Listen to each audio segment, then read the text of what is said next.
Hey, everybody. Welcome to the Illegal Moves podcast. where we are covering sports from the field to the court.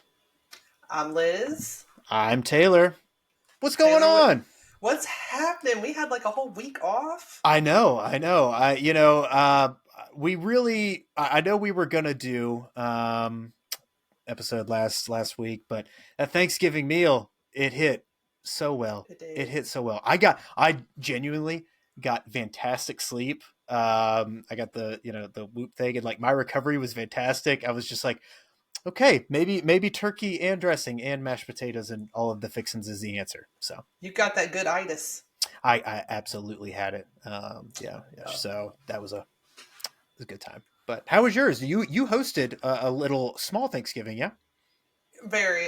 Is it still hosting if the only person who came was my aunt? Because it was just me You and. no you hosted a person that Okay. doesn't normally reside in your home. I Okay. think that's absolutely hosting. Yeah.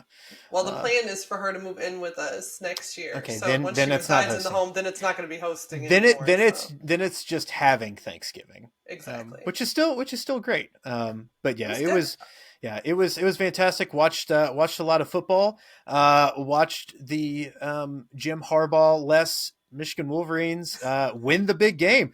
Hey, I'll give it to them. Through all of this, they've been playing some amazing football. They are going to be playing in the Big Ten championship tonight. Our favorites to win go to the college football playoff. So yeah, it's going to be it'll be interesting for them to see how it goes. So Yeah. shout out to them. They still made it happen. No, you know, I'm just still waiting to see what exactly happens because, like we said, with the NAACP and The NAACP are they also are they NCAA, they're also NCAACP has nothing to do with it.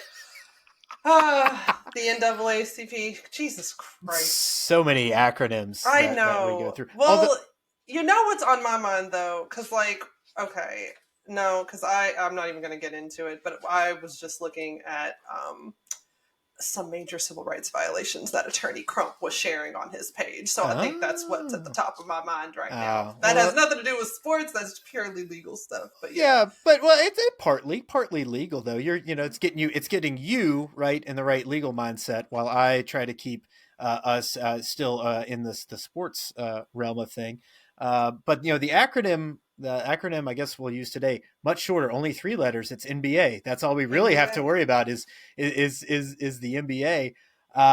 And we are both from Memphis. Mm-hmm. We are both Memphians, even though she's no longer here. I think once you're a Memphian, you're kind of always a Memphian. That's Always. always a thing. And we wanted to talk today about somebody who was a Memphian. I mean, all the way through his life and to his tragic end as well. And I think both of us we knew this was an interesting case. Obviously, that's why we Mm-hmm. wanted to cover it. But wow, so much more going on. So Liz, tell them what we're going to be talking about today.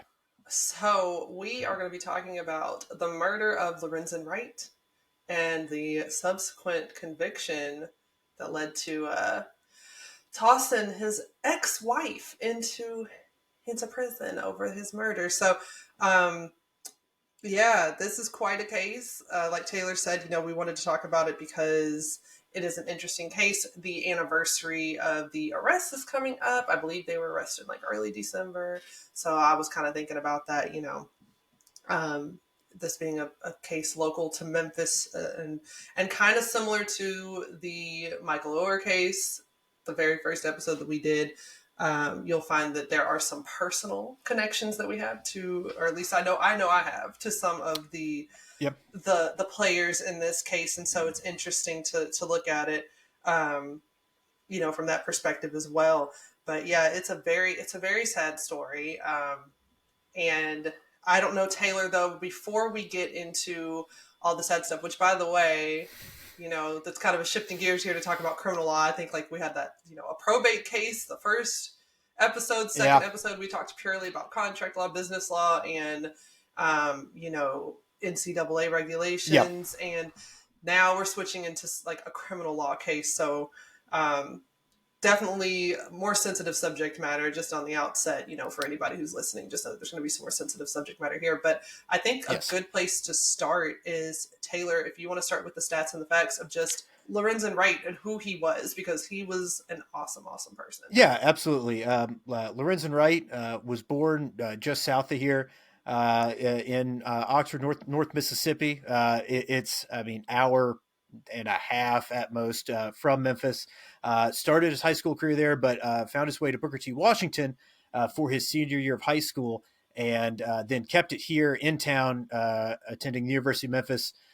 Was there for 2 years, made the NCAA tournament both of those years as well.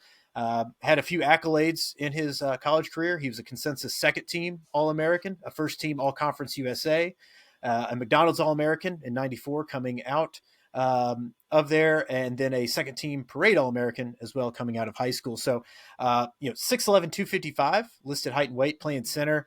Was a great player and turned that into him getting drafted in the first round, 7th overall by the Clippers.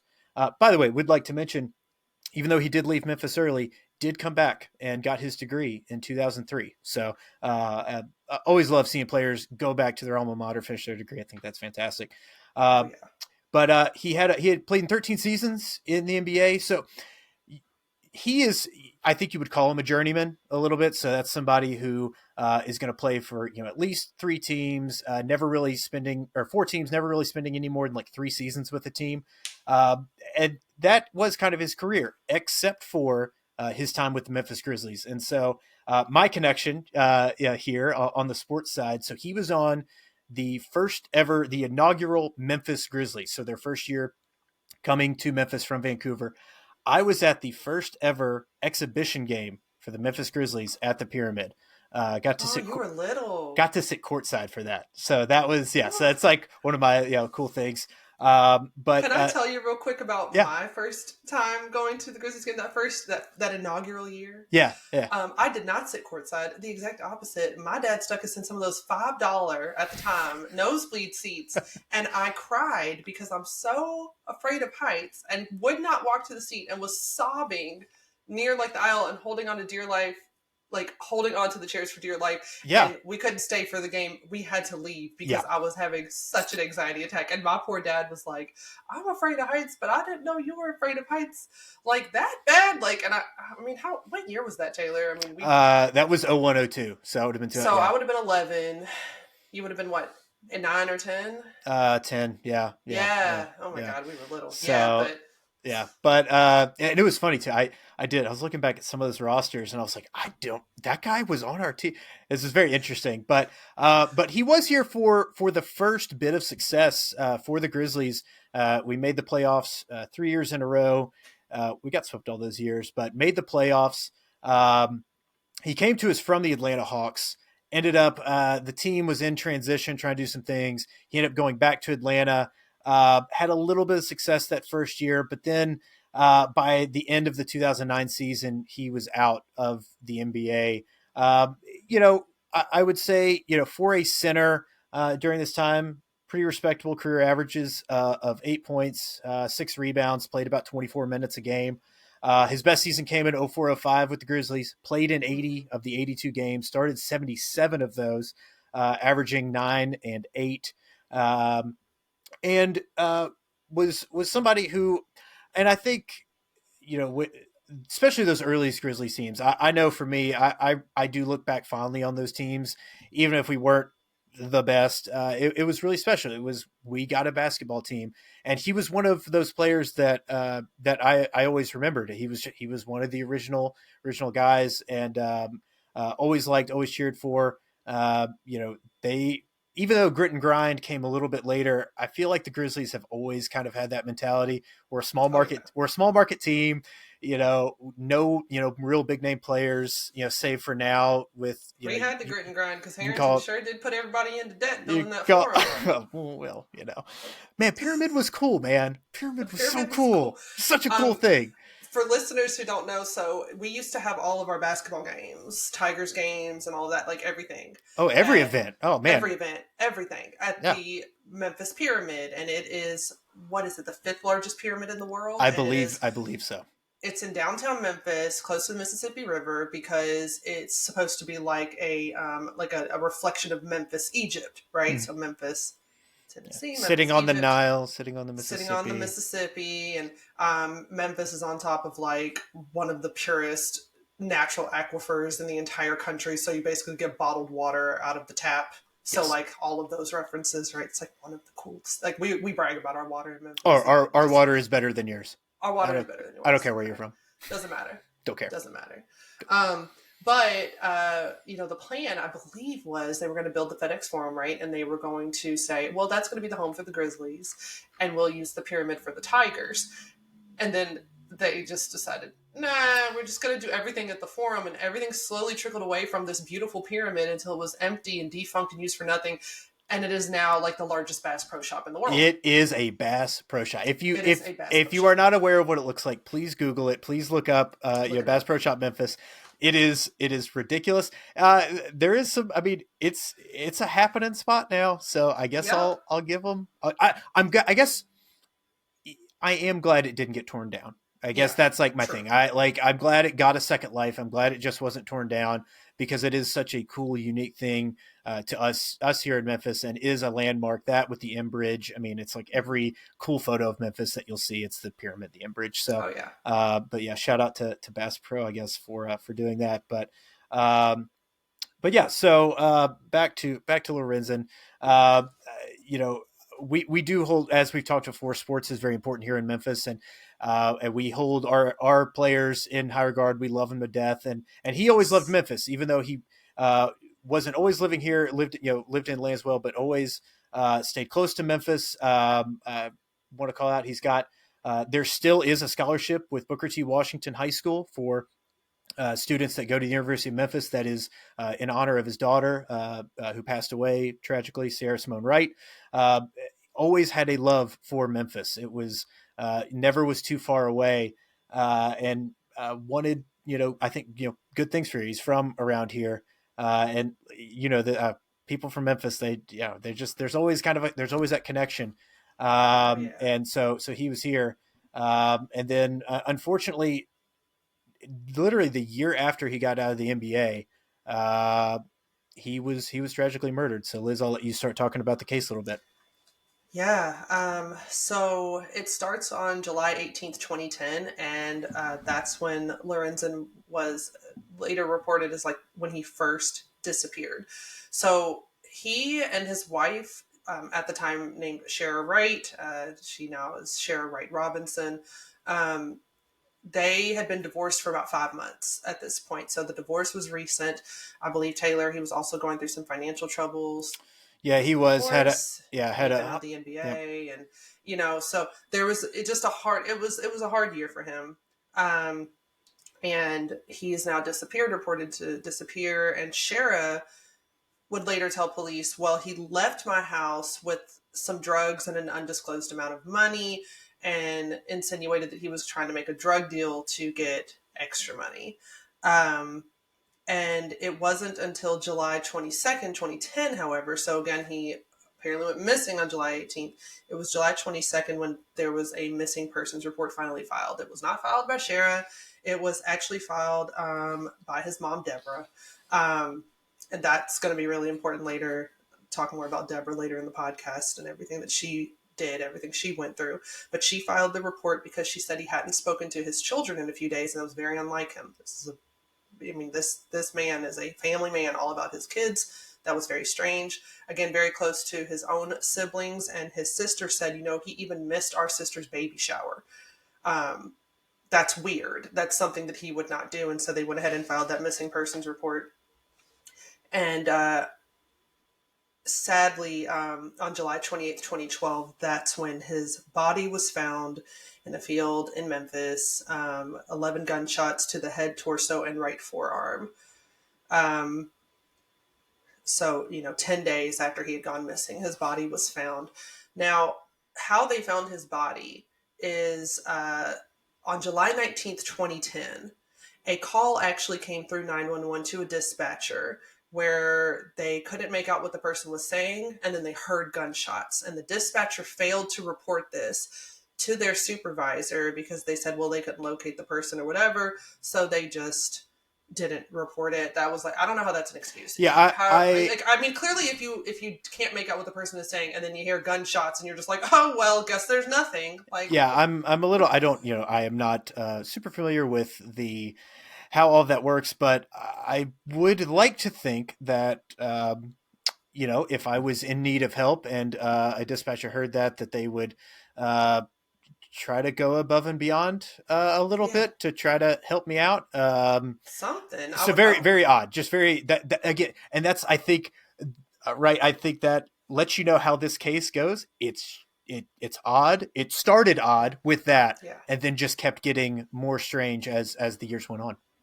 And I want to point out that this was the Germantown, Tennessee dispatch. So to kind of explain to y'all Memphis and the Memphis suburbs, you have Memphis, Tennessee, so Memphis city limits proper, and there's a few suburbs that surround it. Main ones being Collierville, which is where Shara and her children lived, I believe, right? That's Mm-hmm. where they resided, was in Collierville. Correct. So his ex-wife and his children lived in Collierville. Germantown, that's where the call to dispatch, that's the dispatch that picked up his 911 call. In Bartlett, Tennessee, which is not relevant in this story, but I just want to kind of just have folks kind of understand like the way that Memphis is set up, and it's kind of different from some other places. Like you are they're like right on top of Memphis, and so for all intents and purposes, like a lot of people, like if you live in Memphis, will be like, yeah, you live in Collierville or whatever. You don't live like in Memphis proper, but Mm-hmm. if you lived in like Collierville or Germantown or whatever, we'd still say you lived in Memphis, like generally speaking, and Right. that kind of helps explain why you're going to see these different jurisdictions kind of coming together. So you're going to see Memphis police, Germantown police involved. I believe Collierville at one point only because of how they went to Shara's house to ask questions. But what they did is once the dispatcher reported that call had happened days later, that's when they were able to say, okay, we can use the cell towers to see if we can figure out where that happened, and that's how they found Lorenzen's body on July 28th. And it went cold so fast. So Um, quick. I found a 2011 article. So again, this happened in 2010, a 2011 article where police said that they had no suspects, no person of interest, no leads, no nothing. Um, which is just Yeah. not surprising, If you're honestly, if but you just if you're just looking up a timeline of events, it it literally goes from July 28th, 2010, fast forward to 2012. Like that's like and it's that like that is how little happened after that, which to me is wild. This beloved player for the Grizzlies, right? This like gets executed. I mean, murdered, yeah, yes, but executed uh, for what we'll find out. It's over money, and it's like, of course it is. It's over yeah, money. It's awful. But yeah, it just goes cold incredibly quick. And obviously, I would imagine in the time between obviously him being killed and then them finding the body. You're going to lose some evidence there, and obviously, whoever it was that did commit the murder had a 9-day head start on investigators. And yeah, I mean, they always talk, right? First 48, we talk about it all the time. They literally got 9 days to cover up their tracks or try to, try to hide what they did. Just awful. Just awful. yeah. And it's just complete mess. And so, um, just kind of to lay out when I talk about, my personal connection to this is 6 years ago now. My brother was murdered in Memphis, and um, we had a lot of the same negligent behavior from Memphis Police Department with the investigation, all that, and the same damn prosecutor that ended up handling Lorenzen Wright's case is the one who handled my brother's murder case. Spoiler: my brother still does not have justice. So yeah, definitely. When I'm seeing this about the case going cold and thinking about Lorenzen's mother and his sisters and just like his children, like I just from a Yeah. personal standpoint. Like I'm Yeah. just like I know what that feels like. That is Absolutely. Absolutely. Yeah. it's terrible. And Yeah. so it wasn't until so before I jump back to 2012, because even though something did happen in 2012, we don't know that something happened until 2017, because the thing that Correct. Yeah. happened in 2012 didn't really set anything in motion until 2017. But in 2015, Taylor found this quote from 2015 in the Commercial Appeal, which is the local Memphis newspaper. And this is a direct quote from Shara. And it says, they was like, no, it was just kind of like a person of interest. They said the list was long and wide and they didn't have any real suspects, if you want to quote that. And that was in response to her being asked if she was ever considered a person of interest. And so, yeah, there were some messy things. Yeah, after everything that happened in 2010, some messy things involving Shara. One being that she received $1 million life insurance policy from his murder, and she was then sued in circuit court, in Shelby County Circuit Court, by Lorenzen's father. I think was the one to bring that lawsuit, basically saying she's not using the life insurance money in the proper way to benefit their 6 children. And Taylor found that she spent all but $5.05 of that $1 million within months of his passing. And Taylor, I believe you have a list of what she spent that life insurance money on. I do. So, like anyone probably, I guess, would do with the $1 million life insurance policy designed to help Lorenzen and your 6 kids, she spent it $32,000 on a Cadillac Escalade, $26,000 on a Lexus, $69,000 on furniture, $11,750 on a trip to New York, $339,000 to purchase and improve a new home, $7,100 for a pool deposit, $5,000 for lawn equipment, and $34,000 on legal fees. Which, now that I think about it, were those legal fees the lawsuit that she filed?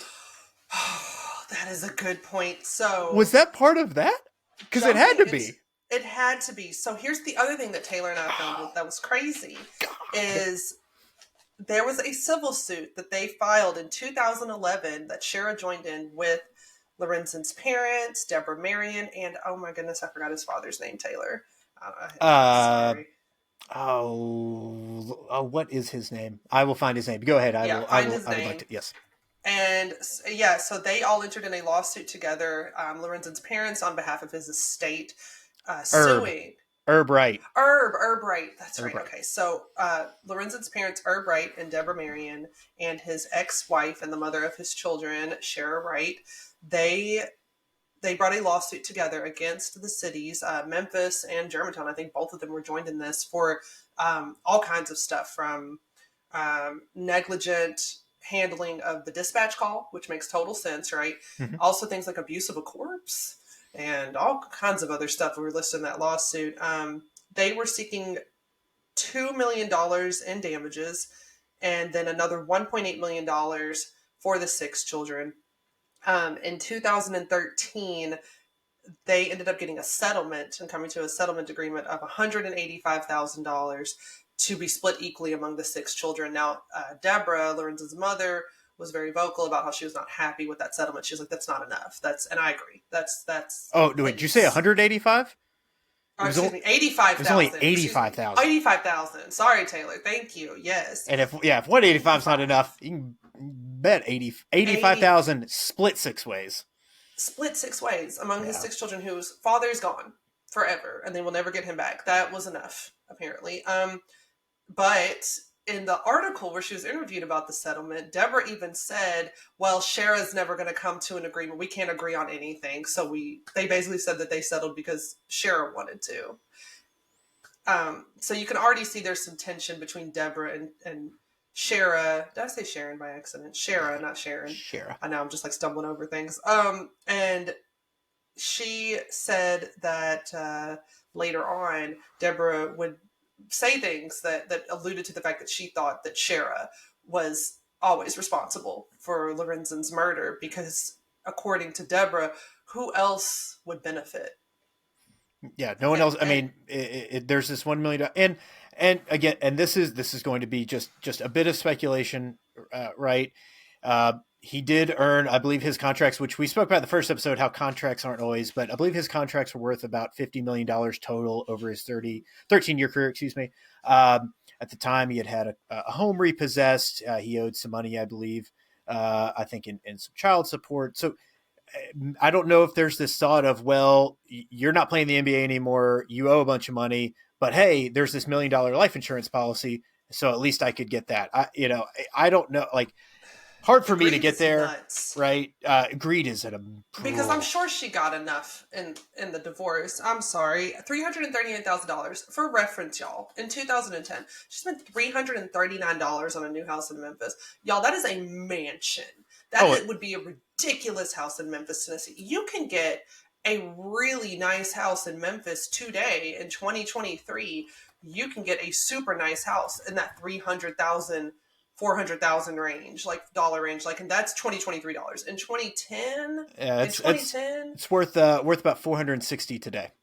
yeah, I would say even more than that because they said she got it fully updated. So she Mm-hmm. would have had a brand new Yep. everything. Yep.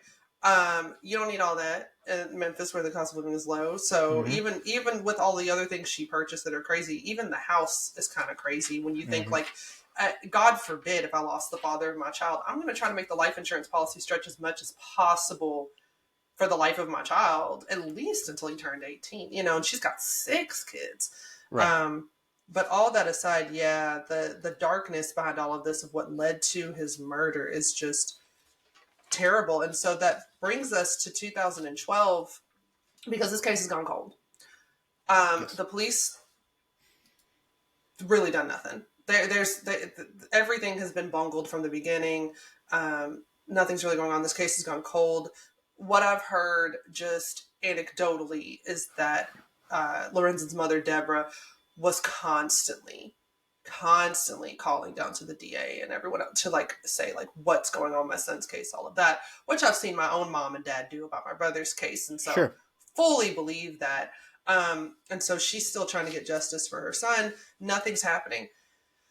But in 2012, Shara's cousin, Jimmy Martin, is serving time for the second-degree murder of his girlfriend, and suddenly he says he wants to strike a deal with police.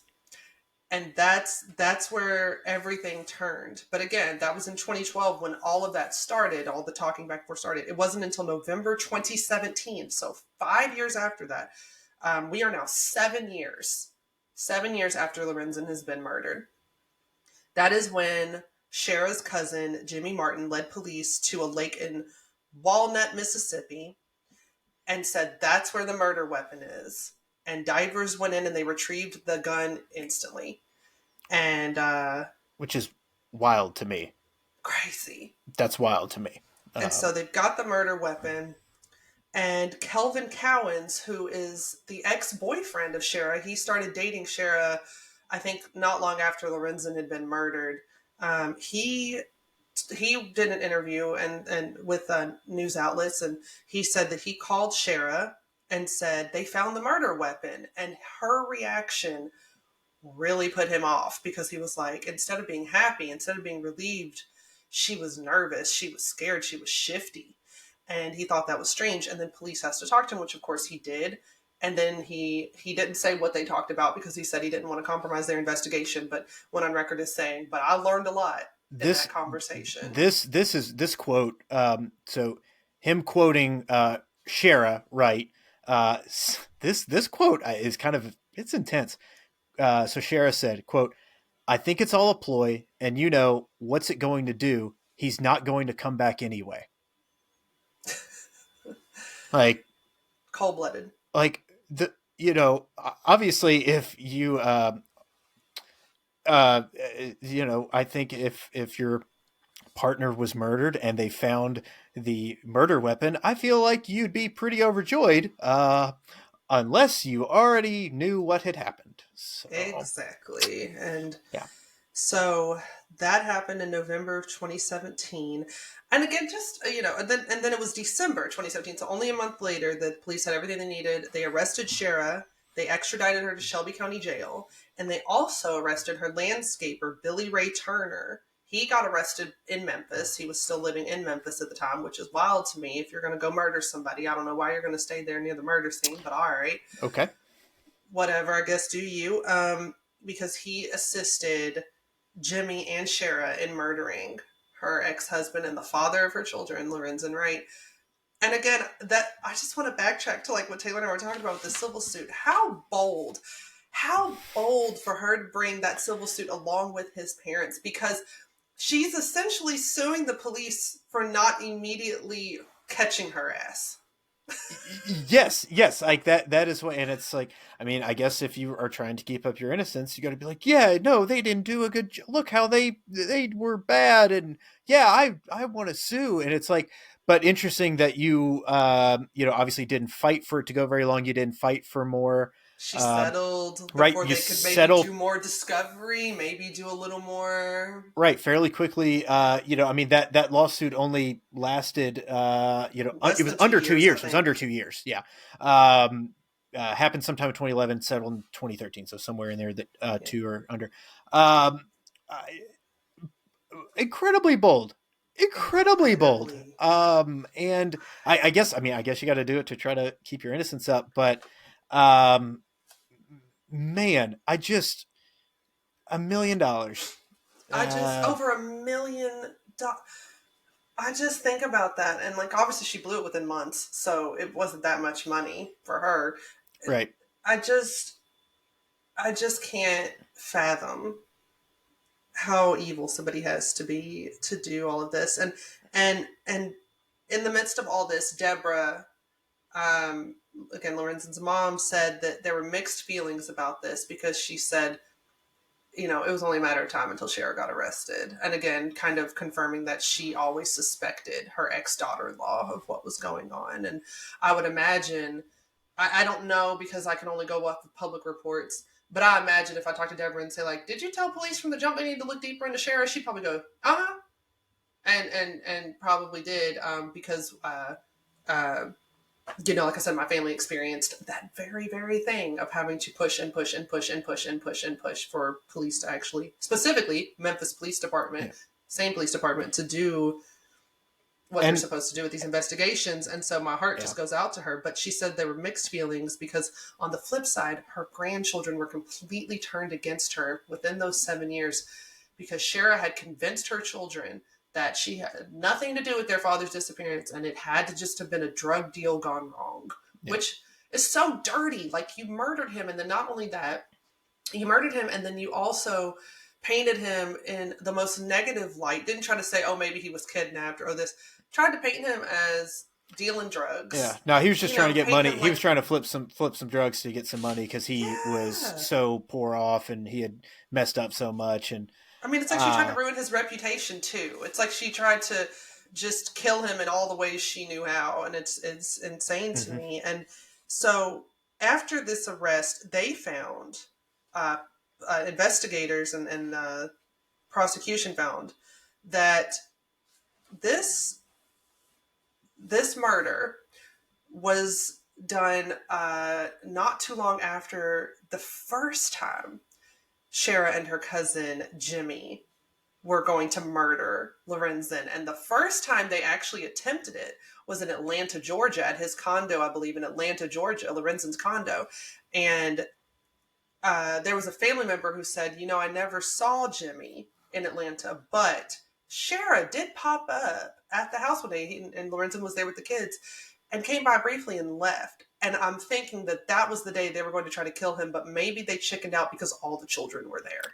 But yeah, I could. Yeah, I could And possibly see that. Right.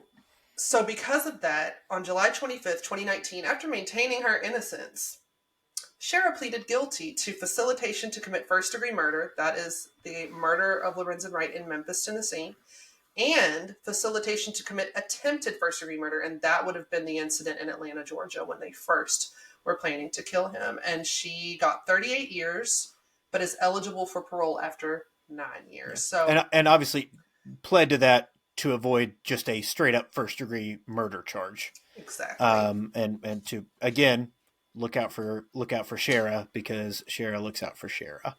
Right. Um, Not even the kids, because as we saw, they even had to sue and say you didn't even use the money for the mm-hmm, benefit of your children. mm-hmm. So, and turn the children against their own grandparents. And now their mother's in prison. And Deborah said, she's trying to, and I hope all is going well with that, but said that she was trying to work toward healing and with the grandchildren because they don't have anybody else, Yep. right? And that makes me so sad that they ended up alienated from their father's family because of all of this, because of the evil that their mother brought upon everyone. Um, and then as far as Billy Ray Turner, Taylor, he maintained his innocence, right? Like he was like, I'm not taking a plea deal. I didn't do anything wrong. And And even it was though, interesting. He waited a long time to kind of give his side of the story until after the conviction, but says that the reason he didn't take a plea deal was because he didn't feel that he was guilty of anything, so he didn't want to agree to a plea deal because he felt like that would implicate, right? If like yeah, I'll plead guilty to get a reduced charge. He's maintaining that he did not do it. He maintains that Jimmy Martin and Shara Wright were the two that did this. Now there is evidence. Yes, some of it is from Jimmy Martin, who is a convicted murderer. So I guess you have to decide how much weight you're willing to put into it. But that he apparently did not receive a more lenient sentence in his case because of the testimony. There is some argument on that, but there is some cell phone data showing that he was near the crime scene, and then obviously, and obviously we don't know because we don't have the case notes, but there were some right, messages between him and Shara in the weeks leading up and before and after the death of Lorenzen Wright that were deleted. We don't know the context of those, but and then as well an undercover investigator who had done some surveillance on both mm-hmm. Turner and Shara Wright that he was willing to testify that yes, he believes that Turner was the one who committed the murder. So Yeah, those were the three big. So if you're wondering, it was cell phone data, it was the testimony from Jimmy Martin, and then the testimony from this undercover Memphis police officer that convicted, eventually led to his conviction, a unanimous conviction as well on yes, first degree murder. yeah. I think that trial was pretty quick. I don't think Uh, it went past March. fairly quick. There were some COVID delays Or I meant once it actually in there, kicked but yes, off. once it Like, kicked off, yeah, it was very quick. It was March 2022. it was and then it was a 2 hour discussion amongst the jury, and Yeah, they brought back a unanimous guilty they verdict. did not deliberate long at all. And so, No. and then in the midst of all of this, July 2023, Jimmy Martin is seeking a new trial for his second degree murder charge of his girlfriend. Now, the uh, the assistant district attorney, the prosecutor who handled the case against Shara and Billy Ray, he made it very clear. This is Paul Hagerman. He made it very clear that whatever information Jimmy Martin gave regarding Lorenzen Wright's murder, that's not going to help him shave any time off of his second degree murder charge for his girlfriend. That makes sense. But Mm-hmm. Jimmy's actually alleging that his attorney made enough mistakes that it warrants a new trial. So he's not really arguing that. I think Paul Hagerman was just trying to make it very clear of Yeah, and that was where from the prosecution stood yeah, there. and that was from Shara's attorney as well. Had said that he only received 20 years, which is, and I'm not sure for on second degree murder. I don't know what the sentences are. I'm not for sure on that, but that was more lenient than it should have been, and that it was lenient because he helped in the case. But everyone is seems to be at least on the saying that no, that was not it. It was that he simply was not charged in the Lorenzen Wright case. His Yeah, immunity only was to this specific case, not what he committed in 2012.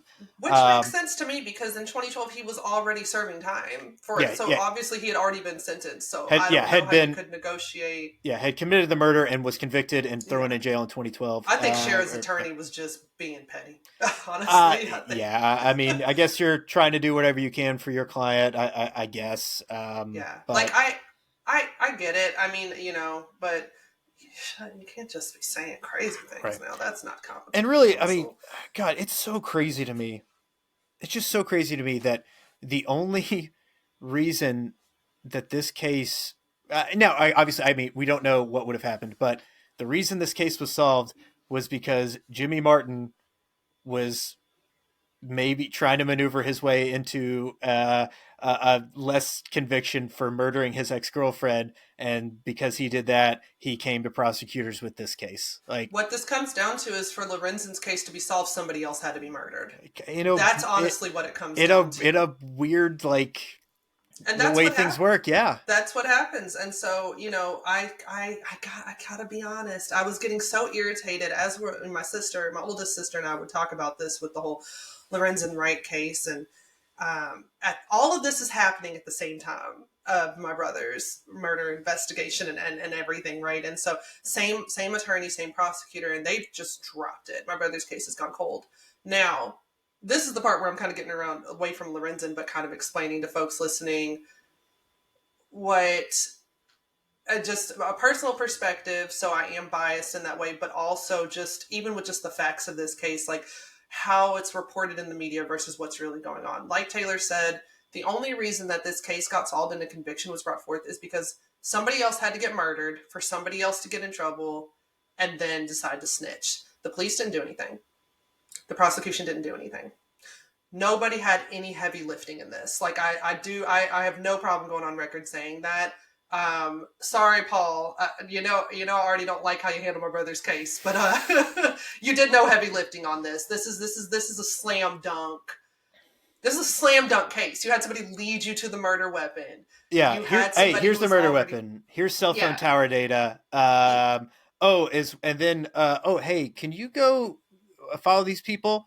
Oh, yeah, they talked about, did they talk about, oh, they did? Oh, okay. yeah. I mean, I mean, really, that's what seems it easy.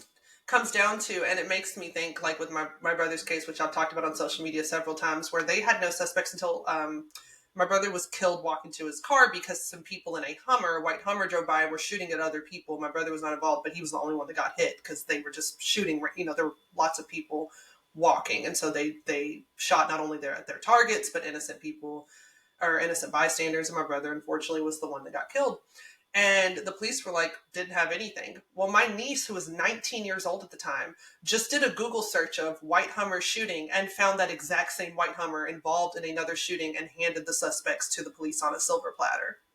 19 years old. She found their Facebook accounts where they were bragging in posts and videos about shooting with guns waving in the video. Like, Yeah. my niece just went on social media and found these people, okay? Yeah. So And yeah. all of that happened. Unfortunately, in our case, the prosecution and Mr. Paul Hagerman contended that, well, no, we can't bring any murder charges on behalf of your loved one, your son, my brother Jonathan, because we can't really prove that they intended to shoot and kill him, even though they were intentionally shooting into the street to kill somebody. So there was also a whole issue in our specific case where there was a misunderstanding of the confrontation clause that Paul allegedly, I'll say allegedly to be on the safe side, There you go.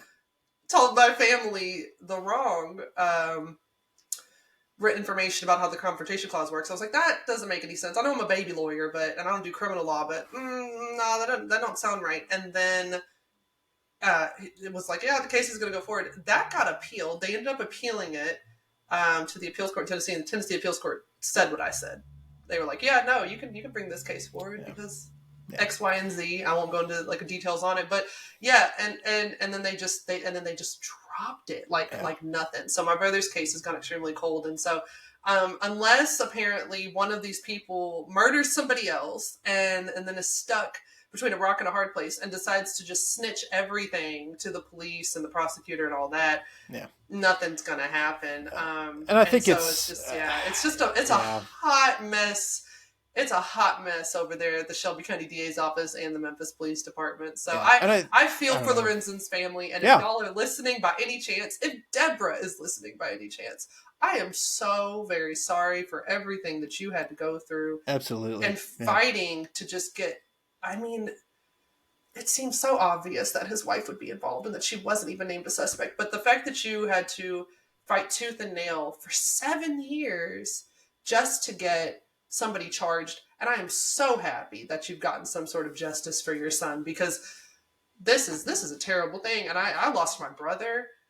Losing a child, that's a whole other can of worms that I can't even imagine. So, Sure. God love Sure. her. Yeah, no, and I think, think it speaks to, I know me. I'm born and raised. I still live here in Memphis, and I want so much good for this city, all around. For those that live here, and justice for those who have lost their life here. And I hope it gets better. I want it to get better. We'll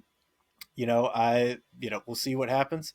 I know, obviously, for Deborah, I like to think I speak for, some sports fans here in Memphis. I know I look back fondly on Lorenzen Wright. I have nothing but good memories of him, and going to games down there, watching him compete, for our team. I definitely don't have this. Oh, he was just a drug. Absolutely not.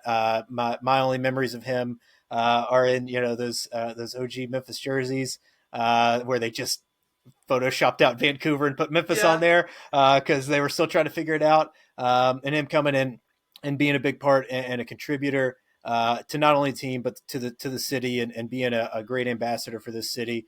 And lost him way too early.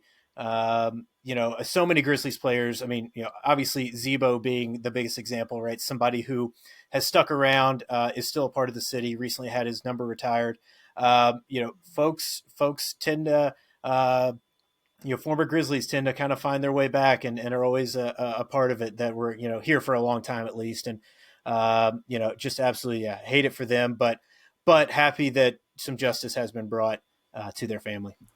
Yes, very much so. And I know that it means only a little bit because the person you love so much is still not coming back.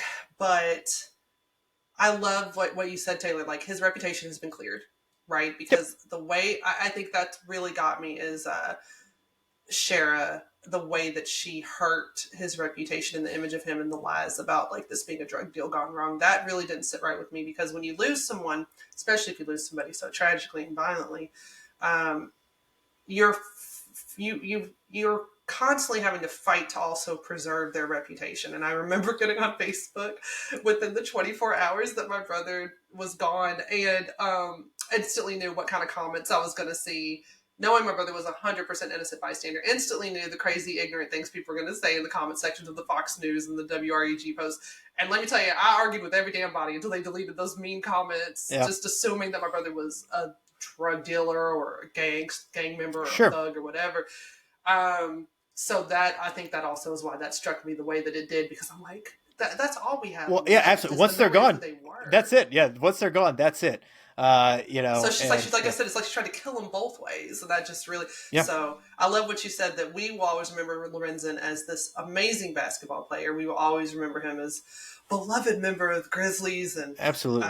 just, yeah. So this is an intense case. I This know is, this one. Yeah, it's like I remember like, oh yeah, man, that was crazy. And then you're really diving into it again. I'm like, oh my, like, okay, yeah, no, this was rough. Yeah, this is a tough one. So I think next week we'll find something a little bit more sports.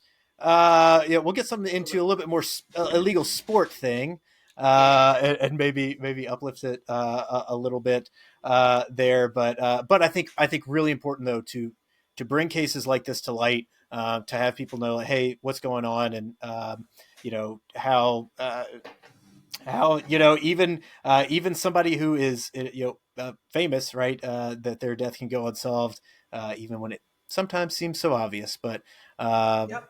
but yeah, so yeah, enjoyed this one. I think some really good info out there for folks to see. Shout out to ABC 24, local.